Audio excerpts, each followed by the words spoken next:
Hello everyone, I of truth holistic and spiritual channel में आप सभी का स्वागत है।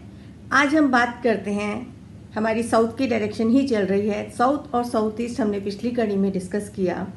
तो साउथ और साउथ ईस्ट को आप एनराइज कर सकते हैं with red colour, with pair of 2 horses. आज हम बात करेंगे साउथ वेस्ट डायरेक्शन की, कि यदि आपका मेन गेट या आपके घर की एंट्रेंस साउथ वेस्ट पे है।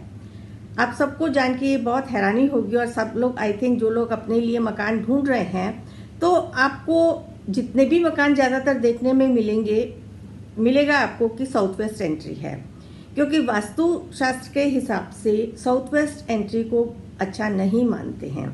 कई बार जब देखिए, वास्तु की तरफ इंसान का तभी दिमाग जाता है कि घर में आपने मकान चेंज किया और पहले आप किसी और डायरेक्शन में रह रहे थे, और अब जो आपने मकान अपना लिया साउथ वेस्ट डायरेक्शन में ले लिया, तो आपको उस मकान में आते ही लगा कि आपके रिलेशनशिप में इश्यूज आ रहे हैं, बीमारियों पर ज़्यादा खर्च होता है। अमूमन ये देखा गया है कि साउथ वेस्ट घरों में जिनकी एंट्री होती है, कॉम्प्लिकेशंस रहते हैं, पाए गए हैं। ऐसा एक वास्तु के हिसाब से जो एनालिसिस करके हम लोगों ने रिसर्च भी की है कि साउथ वेस्ट घर की एंट्रेंस है यदि आपकी, और आपने कोई रेमेडियल पार्ट नहीं किया हुआ है, और इंटरनल वास्तु भी आपका खराब है, तो ऐसे में साउथ वेस्ट एंट्री काफ़ी इफेक्ट्स देती है। वो आपकी ग्रोथ में, कैरियर में, रिलेशनशिप में आपको हर एक तरीके से असर देगी।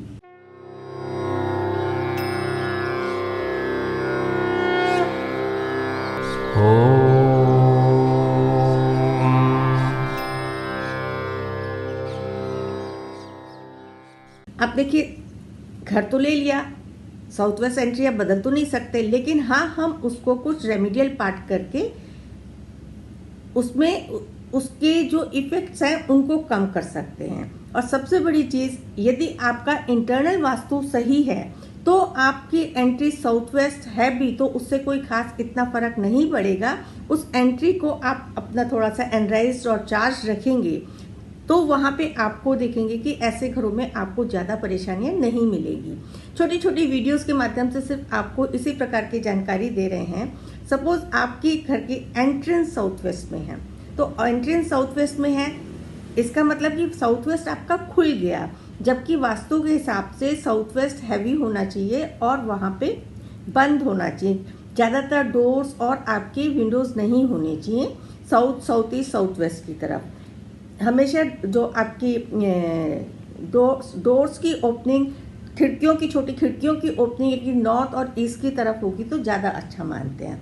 अब जो चीज़ बन चुकी है उसको तो नहीं बदल सकते, तो एक तो कोशिश करें, यदि आप ले रहे हैं मकान या आपका हो गया है, तो जो आपका गेट है वो पूरा बंद गेट हो, मीन्स पूरा बंद गेट हो, और वहाँ पे जो भारी हो आपका वो गेट भी भारी हो। आउटसाइड जो चीज़ें आप बनाते हैं उसको आप अगर अपने गेट का पेंट एक तो ब्लैक ना करें। जनरली देखा गया है कि मेन गेट के कलर्स ब्लैक देखे गए हैं, लेकिन मेरी सलाह हमेशा यही रहती है, यदि आपका गेट की एंट्री साउथ ईस्ट या साउथ वेस्ट में पड़ रही है, तो आप थोड़ा सा ब्राउनिश टोन ले सकते हैं या येलोइश टोन ले सकते हैं। रेडिश टोन में हल्की रेडिश टोन लें, एकदम रेड तो देखिए बिल्कुल अच्छा लगेगा भी नहीं गेट, तो आप उसको ब्राउनिश और येलोइश शेड में ले सकते हैं गेट, और उसको आपने झरोखे वाला, खुला वाला नहीं बनाना है, कवर्ड बनाना है आपको वो गेट। और एक चीज़ का और ध्यान रखना होता है कि वहाँ पे गेट पे आप अपनी एक दहलीज बनाएं, क्योंकि जब आपका ढलान यदि आपका साउथ की तरफ जा रहा है तो उसके इफेक्ट्स और मल्टीप्लाई हो जाएंगे। तो ढलान आपका टूवर्ड्स नॉर्थ होना चाहिए। वो थोड़ी सी दिक्कत ज़रूर आती है इस तरह की प्लानिंग करने में कि आप उसको कैसे करेंगे। तो यदि आपने और अपने साउथ वेस्ट को आपने उठा हुआ बनाना है, भारी बनाना है, तो वहाँ पे जो ओपन स्पेस है, नेचुरली जब आपका साउथ वेस्ट एंट्री है तो साउथ वेस्ट आपका ओपन ही होगा, वहाँ पे कोई ऐसी जगह नहीं होगी कि कोई चीज़ रख सके। तो उसमें आपको चाहिए कि आप प्लांटर्स लगा के, येलो कलर के प्लांटर्स लगाएं और हैवी करें वहाँ पे, और वहाँ पे थोड़े स्टोन्स रख सकते हैं। और अर्थ एलिमेंट, क्योंकि हमारा साउथ वेस्ट अर्थ एलिमेंट को बिलोंग करता है, तो वहाँ पे आप अर्थ एलिमेंट इंक्लूड क्रिस्टल्स रख सकते हैं। और पंचमुखी हनुमान जी लगाने से बहुत फर्क पड़ता है, और पंचमुखी भगवान की जो मूर्ति होनी चाहिए आपके अंदर की तरफ होनी चाहिए। और मैं तो हमेशा यही कहती हूँ कि जो भी लगाएं आप अंदर और बाहर लगाएं।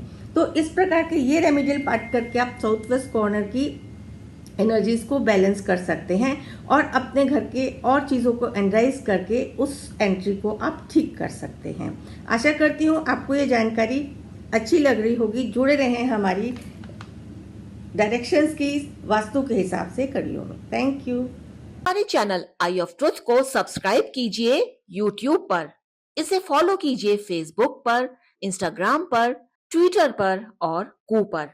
हमारे चैनल के बारे में फीडबैक देने के लिए हमें मेल कीजिए ioftruth.6@gmail.com पर।